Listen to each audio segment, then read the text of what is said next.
It is an honor to have you on the show, Ms. Shamblin. There's quite a bit to cover here because this has been a topic that's been in the news, but I want to start with this Tim Walz interview. I think perhaps you could have heard the clip and maybe you watched it last night, but what's your response to a man who has engaged in stolen valor time and time again in order to advance his political career off the backs of the men and women who actually did suffer in war?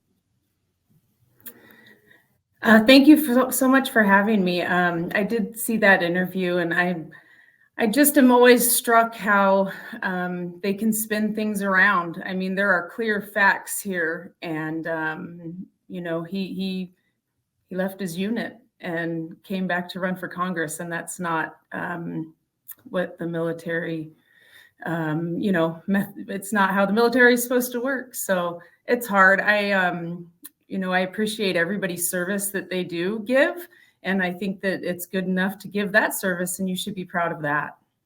Yeah, but he's not proud of it. He's lied about it, and nobody's trying to denigrate what is true. It's just that Tim Walz seems to have made up an enormous amount of his service in order to accelerate his political career, and accelerate it he did. Yet he's saying last night that it was a grammatical error, that it was a grammar error when he did this hundreds of times. Do you buy that? I don't, not at all. When I'm a military mom, I've not been to boot camp or been enlisted, but I know for sure rank is how you identify in the military, and you don't make a mistake about that. And it's very clearly outlined when you accept rank, what your expectations are. So I don't believe that. I mean, you're obviously from a military family and you know a lot of military members. The stolen valor is one of the most egregious things that, one of the most egregious societal crimes, social crimes that you can commit against someone, against the military community. Do you know anybody who's supporting Tim Walz or thinks that this is okay?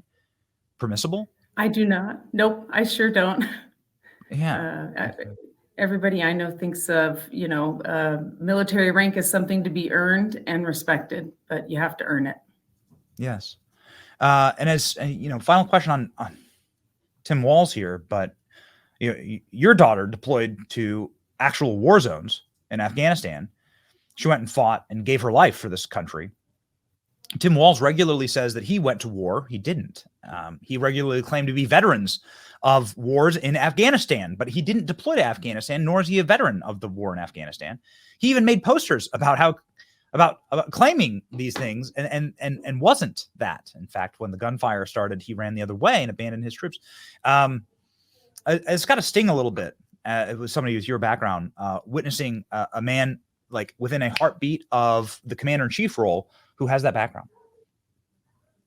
Everything about the Harris campaign and administration is heartbreaking for me. They do not respect our military. They do not respect our veterans. And I think that this is a primary example of that playing itself out. Yeah. What would be your message to Tim Walz if you were to meet him? Be proud of the service you gave, be honest about that. Be honest about the administration that you're campaigning for and the fact that they do not support our veterans. They do not support our military or our wounded, our fallen. They just don't support them. Yeah. Okay. So we saw something fascinating this week. Maybe not fascinating, but like excruciatingly painful. President Trump showed up, and he has shown up for the Gold Star families, the Abbey Gold Star families. We've spoken with many of them on the program. He regularly calls, sends signed hats, brings people up on stage. I know that you spoke at the RNC, for instance, and that's an honor, and it's something that would only be granted to people who respect you. Did you get any invitation, by the way, to speak at the DNC? No, sir. No, we still have never had any direct communication or response from the White House or the Harris administration since this tragedy happened. So Kamala Harris, who claimed to be the last person in the room with the decision to suicidally pull out of Afghanistan, leading to the death of your daughter-in-law, she's never contacted you? Nope, not one bit. She was not at Dover Air Force Base to welcome our children back stateside. And we have had zero communication, not even a form letter. from the Harris administration. But she's bragged much like Tim Walz, she's bragged to the media about how she was integral in that process. So you'd think she'd bear some response. She wants the responsibility. She wants the glow of any successes, but she seems she's not bearing the responsibility of the failures. I think that speaks pretty clearly to the type of person she is. And if she's elected, she's not somebody who's truthful about what's happening. So this week, President Trump got some pushback for appearing at Arlington National Cemetery to honor the families, your family included, and to lay a wreath. And this is something that is normal for a president to do. It's something very, very normal for a high-level politician in America to do. Yet he is being criticized for it. Can you speak to this? Apparently, there's some type of controversy for this. Which the controversy for me, just stepping back here, is people who didn't show up. Right? Wouldn't it be that Kamala Harris and Joe Biden were nowhere to be found? That's my feeling exactly. Our families invited President Trump to our children's grave sites. We participated in wreath laying ceremonies with him. And then afterwards, he accompanied us to our children's place of rest. And he spoke with family members. He didn't speak much. He listened. And, you know, everybody in our family who wanted to share a story was able to do so. He laid flowers by my daughter-in-law's grave. It was very honorable and respectful, and we were happy to have him there honoring our children. It was beautiful and respectful. I didn't see any altercations. You know, I can only imagine that it's something that is being blown out of proportion, or, you know, to make him look bad. And they can't make him look bad by his actions, because he's here laying flowers on our fallen's graves. So they're going to try something else. Joe Biden and Kamala Harris were invited. We know this. It's been reported. And they didn't show up. What does that say to you? The same thing their administration has said this entire time. They do not care. They believe our children were disposable, and they have no regrets. They would do it again. And I know my daughter-in-law would do it again, but she would do it again for all the right reasons. These people have done this and would do it again for all the wrong reasons. So can you speak to your the differences between the way you've been treated by Kamala Harris and President Trump? I'm sure you have some personal anecdotes. Yeah, you know, we've had, again, zero contact from Kamala Harris. We don't exist. Our children were disposable. Our troops are unimportant, and we don't exist. The only communication, or the only, I guess, they alternately go from ignoring us to calling us liars. You know, they say that we've lied about Biden checking his watch. And, you know, these are things that these people weren't at. I was there. After the third time he checked his watch, I saw red. So I know he checked it more than 3 times. Just like this event at Arlington, there weren't a press pool of photographers at the grave sites, because we did get the proper clearances, and we do respect Arlington. It's where our children rest. But somehow it has been twisted into something that was disrespectful, and that's just not the case. We have like the photos of. It's remarkable that they tried to lie about this. It's like really is the sort of banality of all evil. You know, like photographs exist. And we talked about Kamala Harris and her fracking answer. It's like, you know, the cameras were running when you said this stuff, but they wish to lie and then call you a liar when you actually witnessed it. You actually witnessed it happen. You were on the tarmac here. Yes, sir. Did you get a chance to speak your mind to Joe Biden? No, sir. My son was an active duty Marine at the time. And, you know, we were accepting the condolences of his commander-in-chief. And that's what we did. And if you got a chance to speak to Joe Biden now, since clearly nobody's running the country and he's just sitting there on vacation, not too far away from Dover, lounging on the beach, what would you say to him? You know, you walk by Joe Biden, he's sleeping on the beach, he wakes up. What would you say to him?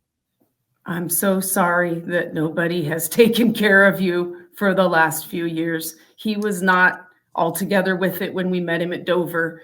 And so that was 3 years ago. For 3 years, I think that this man has been in need of help. And instead of being helped, he's been kind of tossed aside. I feel bad for him. I do. Yeah. So we have this beautiful photo of your daughter-in-law, Nicole Gee. I'm sure those who are familiar with the show, familiar with perhaps this photo of her with this beautiful child, holding this child. She seems like a lovely person, and she seems like somebody who, you know, you like had nothing but like the biggest possible heart. Yet you say that that Nicole's life was disposable. Kamala Harris viewed her as disposable. What would you say to Kamala Harris? What would you say to like members of the armed services, like other parents who have children in the armed services right now? You know, Kamala Harris is pretty. We don't want it to happen, but the polls are tight. She may become president. You know, is it not? You know, can't count that out. It's got to be terrifying for you. It's got to be awful. Absolutely terrifying. It's like waiting for the other shoe to drop all the time. They do not value our armed services. And I can tell you, you know, I go to Washington, I go to DC, I go to the hearings because we've lost one of the best people we ever knew. And I don't see many Democrats show up, if any. Sometimes it's only one.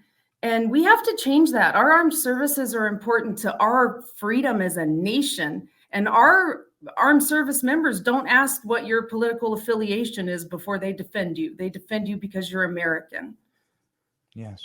Yes. So sort of a parting word here to President Trump.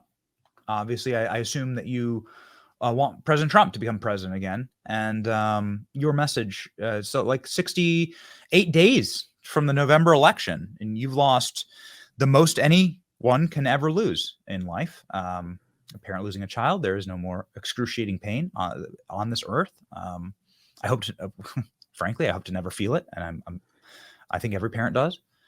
But you must have quite a profound desire to see President Trump become the commander in chief, and a message maybe perhaps to all parents out there.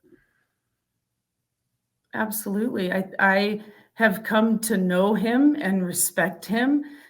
He's somebody who's being portrayed in an inaccurate manner in the media. I would say, look at his record, look at what he does for his employees, look at what he did for this country when he was elected.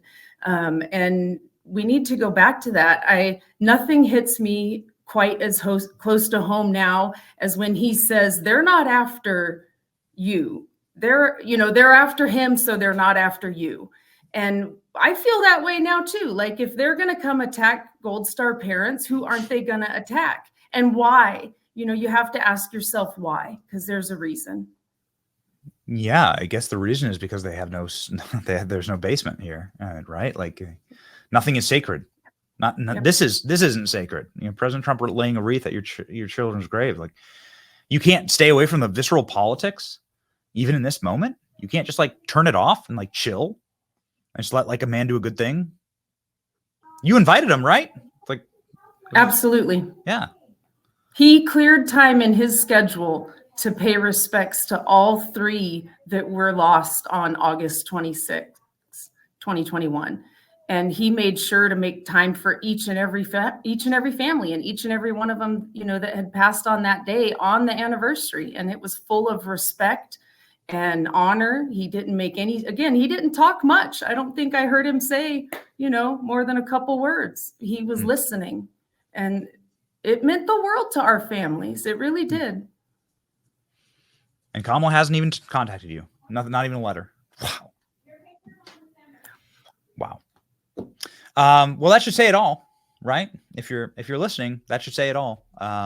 We thank you so much for speaking with us today. It's obviously got to be very painful, but telling these stories, these are the most important stories for us to hear, right? Because commander-in-chief has got to be is the most important job of the president. Exactly. Thank you so much for having me. I appreciate it. Thank you, Christy.